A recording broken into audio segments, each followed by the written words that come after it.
فیصلے میں یہ کہا گیا کہ حضرت محمد صلی اللہ علیہ وسلم ختم نبوت پر کامل اور غیر مشروط ایمان کے بغیر کوئی شخص مسلمان نہیں ہوتا.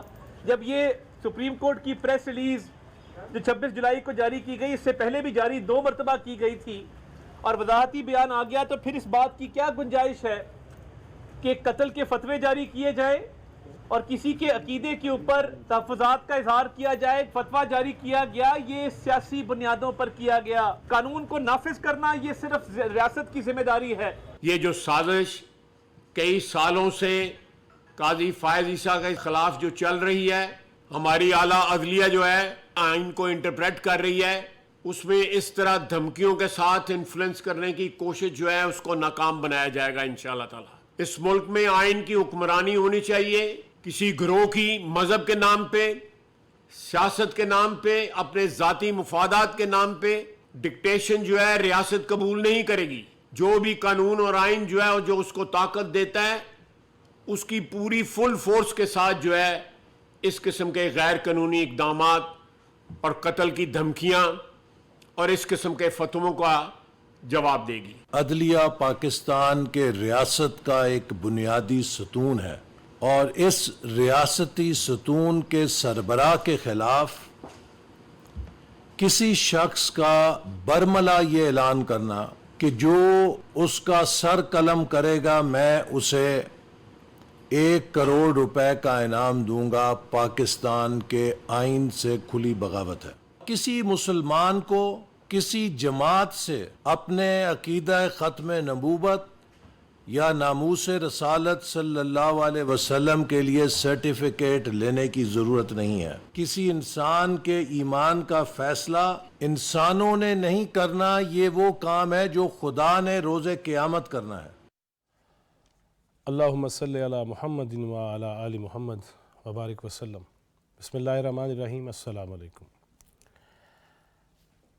عجیب المیہ ہے کہ جب ہمیں اتحاد کی، یگانگت کی، اکائی کی، متحد ہونے کی اور اللہ کی رسی کو مضبوطی سے تھامنے کی، زیادہ مضبوطی سے تھامنے کی ضرورت ہوتی ہے کہ ایک طرف بارڈرز پہ ہمارے جوان شہادتیں حاصل کر رہے ہوں، دوسری جانب اسلام کا نام لے کر ہی جنہیں ہم نے پالا پوسا، جن کی وجہ سے ہماری کمر دوری ہو کے رہ گئی، کلشن کوف، بم دھماکے، ہیروئن، افراتفری، کوئی محفوظ نہ رہا، وہ ہمارے سر پہ چڑھنے کی کوشش کریں.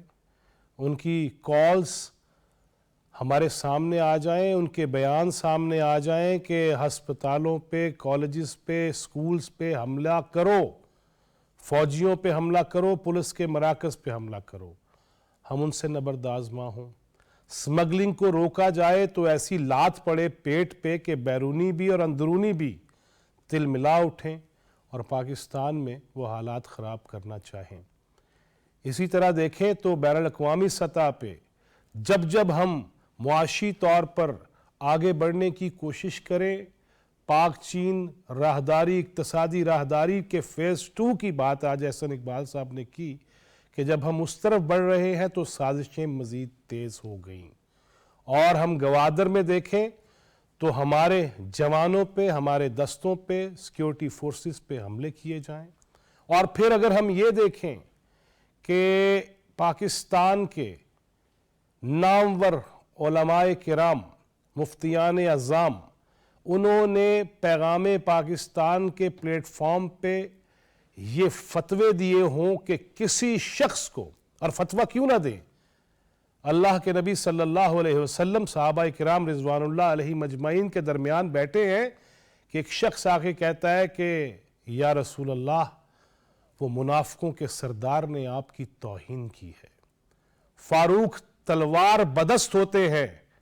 نبی کریم صلی اللہ علیہ وسلم کہتے ہیں کہ نہیں، محمد کسی نام نہاد مسلمان کے خون میں بھی ہاتھ رنگنے کی اجازت نہیں دیتا. اور ہم یہاں یہ کر رہے ہیں کہ فیصلے سامنے ہوں، چیزیں سامنے ہوں، اور ہم جذبات کو مشتعل کرنے کے لیے کسی کے قتل کا فتویٰ دے دیں، انعام کی بات کر دیں، اور پھر جا چھپ بیٹھے اکاڑا کے علاقے میں پکڑ لیا گیا، لیکن اس سے اشتعال جو پھیلے گا، کوئی بھی شخص اٹھ کے ایسے کسی فتوی وجہ سے، ایسے بیان کی وجہ سے اگر وہ قانون اپنے ہاتھ میں لے لیتا ہے تو اس کا ذمہ دار کون ہے؟ ایسے ہی موضوعات پہ بات کریں گے۔ میں نے زحمت دی ہے، اسٹوڈیوز میں تشریف رکھتے ہیں کہ جن کے والد نے خود شہادت دی، میری بڑی قربت تھی، لیکن میں جب یاد کرتا ہوں نا کہ اس درویش کو ظالموں نے شہید کر دیا، علامہ سرفراز نعیمی، ان کے صاحبزادے چیئرمین اسلامی نظریاتی کونسل علامہ ڈاکٹر راغب نعیمی، بہت شکریہ آپ کی تشریف لانے کا۔ سینئر صحافی، تجزیہ کار، رفیق اور ہمدم دیرینہ جناب رضوان الرحمن رضی، بہت شکریہ رضی صاحب آپ کے وقت دینے کا۔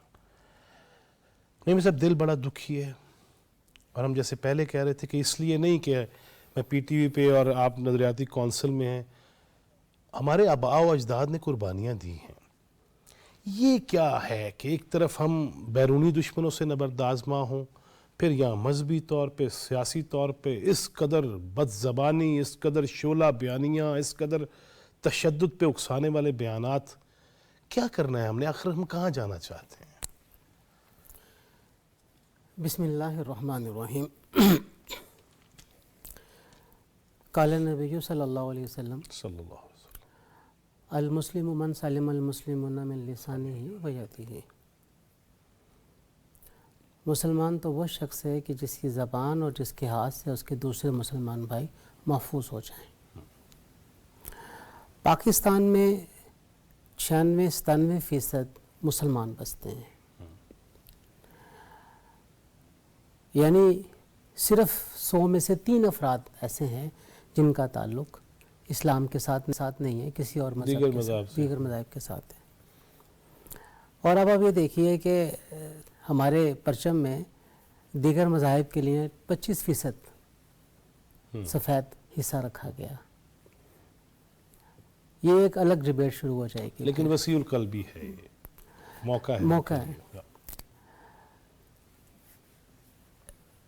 بڑی عجب بات ہے کہ پاکستان میں موجود مذہبی سیاسی جماعتیں وہ براڈر پرسپیکٹم کی بجائے نیرو پرسپیکٹم پہ آ چکے ہیں۔ ان کا جو ایک نقطہ نظر یا ان کی جو ایک دیکھنے کی جو وسعت ہے وہ بہت تنگ سے تنگ ہوتی چلی جا رہی ہے۔ اور یہ جو مذہبی سیاسی جماعتیں ہیں یہ اپنے آپ کو ایشوز کے ساتھ محدود کرتے چلی جا رہی ہیں، یعنی یوں کہہ لیجئے کہ ان میں سے ہر ایک نے کسی نہ کسی ایک ایشو کو بس آفاقیت اور عالمگیریت سے موٹو بنا لیا ہے پہ آگے، اور وہ صرف اسی ہی ایک موٹو کے تحت اپنے آپ کو آگے لے کر چل رہے ہیں۔ بلا شبہ ان موٹوز میں سے، ان نظریات میں سے جو ختم نبوت صلی اللہ علیہ وآلہ وسلم کا نظریہ ہے وہ ہمارے ایمان کا حصہ ہے۔ بے شک، اس میں کوئی شک نہیں۔ ہم تو اس وقت تک اپنے ایمان کو مکمل نہیں تصور کرتے جب تک ہم نبی آخر الزمان محمد مصطفیٰ صلی اللہ علیہ وآلہ وسلم کے ختم نبوت کو دل و جان سے تسلیم نہ کر لیں۔ بے شک۔ اور پھر یہ دیکھیے کہ آئین میں ترمیم کے ذریعے ختم نبوت کو تحفظ دے دیا گیا۔ ختم نبوت کے حوالے سے 1984 کا آرڈیننس بھی ہمارے سامنے موجود ہے۔ یہ تمام کی تمام چیزیں اس بات کو اور وہ آرڈیننس کی محرک جو تھیں وہ احسن اقبال صاحب کی والدہ محترمہ آپا نثار فاطمہ، اور انہوں نے گولی بھی پھر کھائی، جی، احسن اقبال صاحب نے وزیر داخلہ ہوتے ہوئے۔ دیکھیے ہمارے معاشرے میں میں اس لیے بات کرتا ہوں کہ جب بھی ہم اسلام کی بات کریں تو ہم پورے اسلام کی بات کریں، اسلام کی جز کی بات نہ کریں۔ ٹھیک۔ اور اللہ تعالیٰ کا فرمان بھی یہی ہے، ادخلوا فی السلم کافہ، پورے کے پورے اسلام میں داخل ہو۔ ایک چیز کو پکڑ کے اسلام میں داخل مت ہو جاؤ کہ بس اسی کو پکڑ کے رکھنا ہے، باقی تمام چیزوں کو چھوڑ دینا۔ اسلام تو ایک آفاقیت اور جامعیت کا نام ہے، اور اسی آفاقیت اور جامعیت کے ساتھ ہمیں اپنے آپ کو آگے لے کر چلنے کی ضرورت ہے۔ بے شک۔ بلا شبہ عدالتیں فیصلے جاری کرتی ہیں، کوئی دوسرا کلام نہیں اس کے اندر، اور چونکہ فیصلے کا مطلب یہ ہوتا ہے کہ دو آراء ہیں، ان میں سے کسی ایک رائے کو اڈاپٹ کیا گیا، اور ظاہر بات ہے کہ جس فریق کے حوالے سے وہ رائے قابل قبول نہیں ہوگی اسے اس کے اوپر اعتراض ہوتا ہے۔ تو عدالتی فیصلوں کے اوپر جب کبھی بھی بات کی جاتی ہے تو عدالتی فیصلے یا تو اپنی افاقیت کی بنیاد کے اوپر مینوان تسلیم کیے جاتے ہیں، اور اگر کہیں پر بھی ان میں کوئی لوپ ہول ہوتا ہے تو عرصہ دراز تک اور وقت گزرنے کے ساتھ ساتھ اس کی قبولیت لوگوں میں نہیں ہو پاتی۔ کئی عدالتی فیصلے ہمارے سامنے موجود ہیں۔ بالکل صحیح۔ تو اگر کہیں پر بھی عدالتی فیصلوں میں کوئی لوپ ہول آتا ہے، کوئی اس طرح کی چیز آتی ہے، تو پھر ہمارے پاس اور فورم بھی موجود ہوتے ہیں جہاں پہ ہم ان چیزوں کو لے کے چل سکتے ہیں۔ لیکن جب آپ ایک عدم برداشت کا مظہر اور منظرنامہ اس طرح کا کریٹ کریں گے تو پھر کسی کی بھی جان اور مال کے تحفظ کی ضمانت نہیں دی جا سکتی، محفوظ نہیں دے گی، اور ہم نے دیکھا۔ اور پھر جب بات آتی ہے کہ ہم، جس طرح آپ نے اپنے گفتگو میں یہ بات کہی کہ بیرونی سازشیں بھی ہمارے سامنے ہیں اور اندرونی معاملات بھی ہیں، تو یہ تو ریاست کو ناکامی کی طرف لے کر چلنے والی بات ہے۔ اس وقت تو سب سے اہم عنصر تمام کے تمام سٹیک ہولڈرز کا ریاست کا معاشی استحکام وہ ہونا چاہیے، بے شک بے شک، جبکہ اس قسم کی تمام ایکٹیویٹیز ریاست کے معاشی استحکام کو عدم استحکام میں تبدیل، اور اس کے نتیجے میں کیا ہے؟ نتیجے کے اندر جب معاشی ترقی نہیں ہے تو پھر آپ کی مہنگائی بڑھتی چلی جائے گی، آپ کو ہر جگہ کے اوپر ناکامی کا سامنا کرنا پڑے گا، اور اس کے نتیجے میں پھر ایک فرسٹریشن پورے معاشرے کے اندر ہوگی۔ تو یہ ایک ایسی چین ہے کہ ہمیں اس چین کو سمجھنے کی ضرورت ہے۔ رضی صاحب، جس طرح راغب بھائی یہ فرما رہے ہیں، خاص طور پہ جب ہمیں ملکی استحکام چاہیے، سیاسی استحکام چاہیے، معاشی استحکام چاہیے، لیکن ہم یہ دیکھتے ہیں کہ پاک چین ان دونوں کو لے کے اور پھر قراردادیں آنا، ایک طرف تو یہ کام چل رہے، دوسری طرف اندر سے ہی اگر اس قسم کی آوازیں آئیں گی، وہ مذہبی لبادے میں ہوں یا سیاسی طور پر ہوں، تو یہ پھر کیسے، جس ملک میں چیف جسٹس کے بارے میں ایسی بات کر دی جائے، اگرچہ گرفتاری عمل میں آ چکی، لیکن پھر کون یہاں آئے گا، اور پھر کیسے ہم آگے بڑھیں گے، کیسے سرمایہ کاری ہوگی، کیسے معاشی استحکام آئے گا؟ رضی صاحب۔ الصلاۃ والسلام علی خاتم النبیین وعلی آلہ وصحبہ اجمعین۔ فیض صاحب، کوئی تو کہاں کیا آئے گا، ہم خود یہاں پہ رہ پائیں گے امن سے، سکون سے کہ نہیں؟ یہ میں اگلا سوال آپ کے سامنے رکھنا چاہ رہا ہوں۔ اب دیکھیے، جو ہے جو ایمان ہوتا ہے اس کا اظہار لسان سے ہوتا ہے، راغب بھائی سے زیادہ کون جانتا ہے اس بات کو، اور لسان کے اقرار کے اوپر وہ بڑے بڑے جید صحابہ جو وہ اسلام کے اندر داخل ہوئے تھے، کسی کا دل چیر کے تو نہیں دیکھا گیا تھا نا، پہلی بات۔ دوسری بات یہ ہے کہ دیکھیے، اگر آپ جو ججمنٹ کا پیرا نمبر 4 کہا جا رہا ہے اور پریس ریلیز کا پیرا نمبر 1 اور اس کے اندر جو اختلاف کی نشاندہی کی جا رہی ہے، انہوں نے یہی کہا ہے کہ پاکستان کے موجودہ قوانین جو کہ لاگو ہیں ان کے مطابق، تو ان کے مطابق جو سٹیٹس ہے صحیح، وہ کیوں نہ ہم مانیں؟